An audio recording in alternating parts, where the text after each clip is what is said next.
नमस्कार दोस्तों, रामायण के पन्नों में हमने हमेशा यही पढ़ा और सुना है कि लंका की अशोक वाटिका में माता सीता दुख, डर और मायूसी के बीच घिरी हुई थी।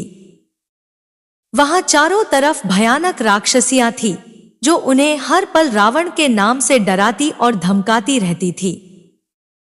लेकिन उस घोर अंधकार और डर के बीच भी एक उम्मीद की किरण थी, एक ऐसी राक्षसी जिसे स्वयं जगत जननी माता सीता ने मां का दर्जा दिया था। जी हां, हम बात कर रहे हैं त्रिजटा की।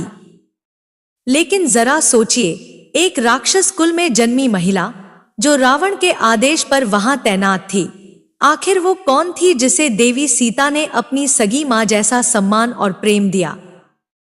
क्या वो सच में विभीषण की पुत्री थी, जैसा कि कई लोग मानते हैं, या फिर उनकी कहानी कुछ और ही है जो इतिहास के पन्नों में कहीं छिपी हुई है? आज के इस वीडियो में हम त्रिजटा के जन्म, उनके असली पिता और उस गहरे रहस्य से पर्दा उठाएंगे जिसे शायद बहुत कम लोग जानते हैं। तो वीडियो को अंत तक जरूर देखिएगा।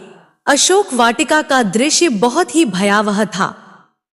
वहां रावण ने माता सीता की पहरेदारी के लिए जिन राक्षसियों को तैनात किया था, वे देखने में जितनी डरावनी थी, उनका व्यवहार उससे भी कहीं ज्यादा क्रूर था। वे हर वक्त सीता जी को तंग करती, डराती और रावण से विवाह करने के लिए दबाव डालती थी। लेकिन दोस्तों, उसी भीड़ में एक चेहरा ऐसा था जिसके माथे पर राक्षसी क्रूरता नहीं, बल्कि ज्ञान और भक्ति का तेज था। वो थी त्रिजटा। वाल्मीकि रामायण और रामचरितमानस दोनों में ही इस बात का जिक्र मिलता है कि जहां बाकी राक्षसियां माता सीता को नोचने खाने को दौड़ती थीं, वहीं त्रिजटा उन्हें डांटकर भगा देती थी। वो सिर्फ एक पहरेदार नहीं थी, बल्कि एक ऐसी ढाल थी जो सीता जी को हर मानसिक और शारीरिक कष्ट से बचाने की कोशिश करती थी।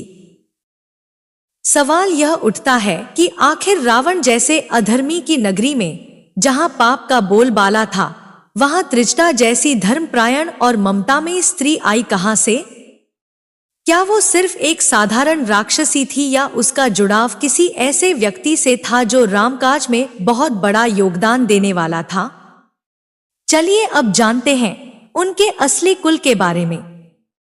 बहुत से विद्वानों और अलग अलग रामायणों, जैसे कि आनंद रामायण में यह माना जाता है कि त्रिजटा और कोई नहीं बल्कि विभीषण की पुत्री थी।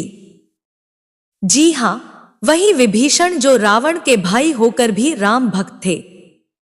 सोचिए, जिस घर में पिता साक्षात धर्म की मूर्ति हो, वहां संतानों पर भी तो वही संस्कार पड़ेंगे। विभीषण और उनकी पत्नी सरमा दोनों ही प्रभु भक्ति में लीन रहते थे। यही कारण था कि त्रिजटा का शरीर भले ही राक्षस कुल का था, लेकिन उनकी आत्मा एक तपस्विनी की थी। लंका के उस पाप भरे माहौल में विभीषण का घर एक मंदिर जैसा था, जहां हरि नाम जपा जाता था।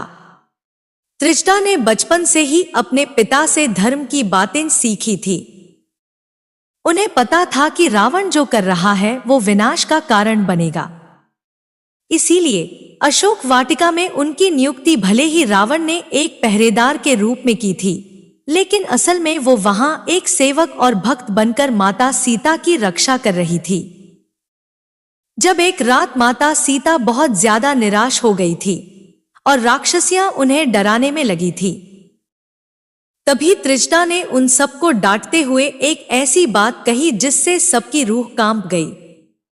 त्रिजटा ने कहा, अरे ओ मूर्ख राक्षसियों, सीता को सताना बंद करो और इनके चरणों में गिरकर माफी मांगो। मैंने अभी अभी एक ऐसा स्वप्न देखा है जो लंका के विनाश की गवाही दे रहा है। त्रिजटा ने अपने सपने का वर्णन करते हुए बताया कि उसने देखा है कि रावण तेल से सराबोर होकर, मुंडित सिर के साथ गधे पर सवार होकर दक्षिण दिशा यानी मृत्यु की ओर जा रहा है। वहीं लंका पूरी तरह राख के ढेर में बदल चुकी है और प्रभु श्री राम माता सीता को मुक्त करा रहे हैं। यह सपना कोई साधारण सपना नहीं था दोस्तों, यह एक भविष्यवाणी थी। त्रिजटा की बातों में इतना आत्मविश्वास और सच्चाई थी कि जो राक्षसियां अभी तक शेरनी बनी हुई थी, वे बिल्ली बनकर डर के मारे कांपने लगी।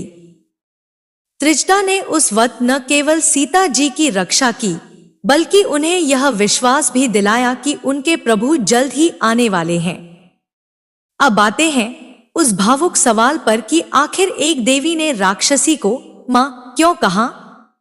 देखिए, मां केवल वह नहीं होती जो जन्म देती है, बल्कि वह भी होती है जो घोर संकट में रक्षा करे और ढाढ़स बंधाए। लंका में सीता जी बिल्कुल अकेली थी, अपने परिवार और प्रभु से दूर। जब युद्ध के दौरान रावण ने मायावी चालें चली, जैसे कि मायावी कटे हुए राम का सिर दिखाना या नागपाश की झूठी खबरें फैलाना, तब सीता जी वियोग में प्राण त्यागने को तैयार हो जाती थी। ऐसे नाजुक मौकों पर त्रिजटा ही थी जो उन्हें सच बताती थी और रोकती थी। त्रिजटा उन्हें युद्ध की पल पल की सही खबरें देती और समझाती कि हे माता, धैर्य रखें, प्रभु श्री राम सुरक्षित हैं और जीत रहे हैं। उस पराये देश में जहां हर कोई दुश्मन था, त्रिजटा का यह प्रेम और सांत्वना सीता जी के लिए किसी संजीवनी से कम नहीं था। इसी ममता और निस्वार्थ सेवा ने सीता जी को विवश कर दिया कि वे उन्हें सखी नहीं, बल्कि मां कहकर पुकारे। यह रिश्ता खून का नहीं, बल्कि आत्मा और विश्वास का था। दोस्तों, एक पल ऐसा भी आया था जब माता सीता का धैर्य जवाब दे गया था। रावण की दी हुई मियाद खत्म हो रही थी और प्रभु श्री राम का कोई समाचार नहीं मिल रहा था। हताशा में डूबी सीता जी ने त्रिजटा से कहा, हे माता, अब मुझसे यह दुख और नहीं सहा जाता। तुम लकड़ियां लाकर चिता सजा दो, मैं अपने प्राण त्यागना चाहती हूं। जरा सोचिए उस वक्त स्थिति कितनी गंभीर रही होगी। अगर त्रिजटा एक साधारण राक्षसी होती तो शायद वह सीता जी की बात मान लेती या रावण को बुला लाती, लेकिन त्रिजटा ने यहां अपनी बुद्धिमानी दिखाई। उसने सीता जी को समझाया कि रात के समय आग नहीं मिलती और उन्हें बातों में उलझाकर उनका ध्यान भटका दिया। उसने सीता जी को प्रभु राम के बल और पराक्रम की याद दिलाई। वह जानती थी कि आत्महत्या महापाप है और अगर सीता जी ने ऐसा कर लिया तो धर्म की हार हो जाएगी। उस रात त्रिजटा ने सिर्फ एक पहरेदार नहीं, बल्कि एक रक्षक बनकर सीता जी को मौत के मुंह से वापस खींच लिया था। यही वो पल थे जिन्होंने साबित किया कि लंका में अगर कोई सीता जी का अपना था तो वो सिर्फ त्रिजटा थी। आखिरकार वह दिन आ ही गया जिसका सबको इंतजार था।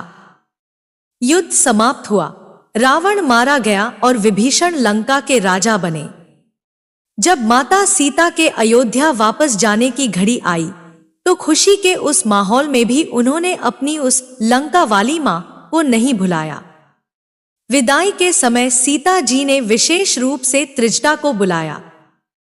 वाल्मीकि रामायण और अन्य ग्रंथों में जिक्र मिलता है कि सीता जी ने त्रिजटा को ढेर सारे बेशकीमती रत्न, आभूषण और वस्त्र उपहार में दिए, लेकिन इन धन दौलत से भी बढ़कर जो चीज उन्होंने दी वह था आदर और प्रेम।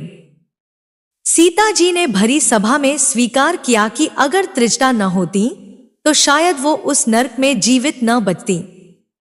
उन्होंने राजा विभीषण से भी आग्रह किया कि त्रिजटा का हमेशा विशेष ख्याल रखा जाए। कहते हैं न सुख के सब साथी, दुख में न कोई, लेकिन त्रिजटा ने दुख में साथ निभाया था। इसलिए माता सीता ने जाते जाते उन्हें वो सम्मान दिया जो इतिहास में अमर हो गया। त्रिजटा की आंखों में खुशी के आंसू थे, क्योंकि उनकी बेटी अब अपने असली घर जा रही थी। दोस्तों, त्रिजटा की कहानी सिर्फ त्रेतायुग या लंका तक सीमित नहीं रही।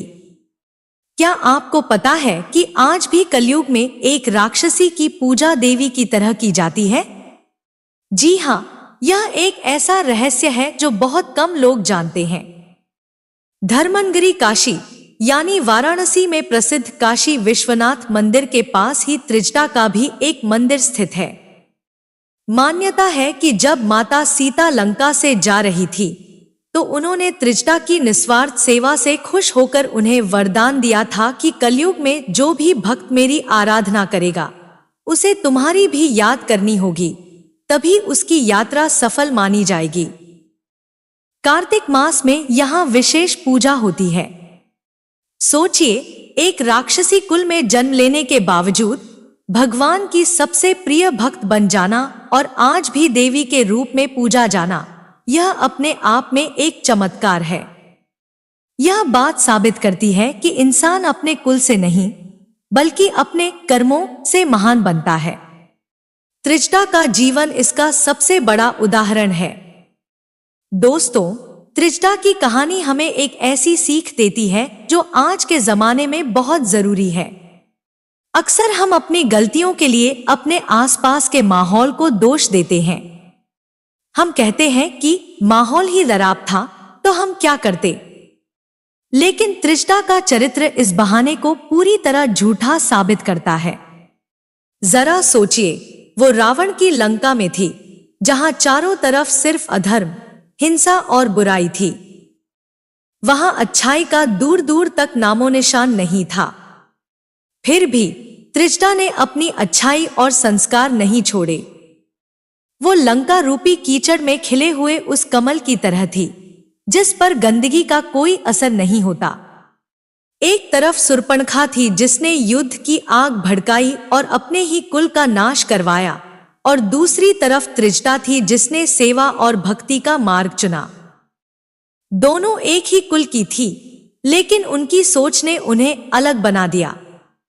त्रिजटा ने साबित किया कि इंसान अपने जन्म या जगह से नहीं बल्कि अपने चुनाव और कर्मों से पहचाना जाता है। अगर नीयत साफ हो तो बुराई के गढ़ में रहकर भी आप साधु बने रह सकते हैं। त्रिजटा की कहानी का सबसे खूबसूरत और गहरा पहलू यह है कि उसे अपनी सेवा का फल न केवल इस जीवन में बल्कि परलोक में भी मिला। शास्त्रों और संतों का मानना है कि जो जीव साक्षात जगत जननी की सेवा निस्वार्थ भाव से करता है उसके लिए मोक्ष के द्वार अपने आप खुल जाते हैं। गौर करने वाली बात यह है कि त्रिजटा ने प्रभु श्री राम के दर्शन के लिए कोई अलग से तपस्या नहीं की थी, लेकिन उन्होंने माता सीता के चरणों की सेवा करके ही प्रभु की सबसे बड़ी कृपा पाली। हमारे धर्म में कहा जाता है कि ईश्वर से भी बड़ा ईश्वर के भक्त का स्थान होता है। त्रिजटा ने लंका में रहते हुए, राक्षसी शरीर में होते हुए भी वह गति प्राप्त की जो बड़े बड़े ऋषि मुनियों को भी दुर्लभ होती है। उनका जीवन गवाह है कि अंधेरा चाहे कितना भी घना क्यों न हो, उम्मीद का एक छोटा सा दिया भी उसे हराने के लिए काफी होता है। अशोक वाटिका में त्रिजटा वही दिया थी जिसने माता सीता के विश्वास को बुझने नहीं दिया। तो दोस्तों, यह थी लंका की उस अनजान मां की कहानी जिसने साबित किया कि रिश्ते खून के नहीं बल्कि एहसास और विश्वास के होते हैं। त्रिजटा का चरित्र हम सबको एक बड़ा आईना दिखाता है। यह हमें सिखाता है कि हम चाहे कितनी भी मुश्किलों या बुरे माहौल में क्यों न हो, अच्छाई का रास्ता कभी नहीं छोड़ना चाहिए। जरा सोचिए, अगर एक राक्षसी होकर वो मां बन सकती है तो हम इंसान होकर एक दूसरे का सहारा क्यों नहीं बन सकते। आज की दुनिया में हमें त्रिजटा जैसी ही निडर और सहयोगी सोच की बहुत जरूरत है। अगर इस वीडियो ने आपके दिल को भी छू लिया है और आपको रामायण का यह अनसुना पहलू पसंद आया तो वीडियो को दिल से लाइक जरूर करें। आप कमेंट में जय सिया राम या जय माता त्रिजटा लिखकर हमें बता सकते हैं कि आपको यह जानकारी कैसी लगी। और हाँ, धर्म और इतिहास के ऐसे ही गहरे रहस्यों को जानने के लिए आध्यात्मिक ज्ञान मंथन चैनल को सब्सक्राइब करके बेल आइकॉन दबाना न भूलें। मिलते हैं अगले वीडियो में एक और अद्भुत गाथा के साथ। तब तक के लिए अपना ख्याल रखें। धन्यवाद।